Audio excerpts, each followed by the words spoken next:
Pinasok ng mga ahente ng National Bureau of Investigation National Capital Region ang rehabilitation center na ito sa Silang, Cavite.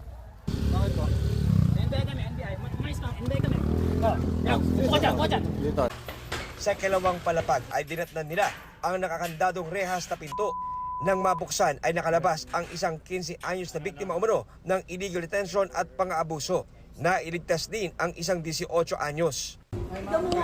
May sakit pa po siya. 3 araw may sakit, hindi niyo pinapainom ng gamot. Ano hindi totoo? Sinabi na. Sumbong ng complainant sa NBI. Nagparehab yung bata. After rehab, sa tingin nila mukhang magaling na, they want to go out of the rehabilitation. Hindi sila pinapalabas. Ayaw palabasin at according to the owner ng rehabilitation center, kailangan pa ng court order or any official release. After some time, binubugbog na yung bata. Sa isang punto, positibong itinuro ng isang pasyente ang nananakit sa kanya. Sino dyan? Sino? Pero nadiskubre ng NBI na may mas matindi pang pinagdadaanan ang ilan sa mga sinakip nila sa rehab center. Nakakagulat, hindi lang pala illegal detention, kundi may mga sexual abuse na ginagawa. Kumbaga sa batas, aggravating yung circumstance kasi pinagtiwala sa iyo ng mga magulang na magiging maayos, babalik sa maayos na landas yung mga anak.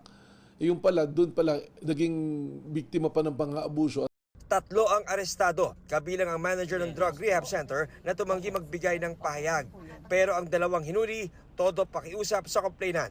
Hindi naman po ako empleyado sa rehab. Isa rin po akong pasyente na nagvo-volunteer. Gusto ko lang tumulong. Pero ngayon, naiipit po ako sa ganitong sitwasyon. Sana mapatawad mo ko.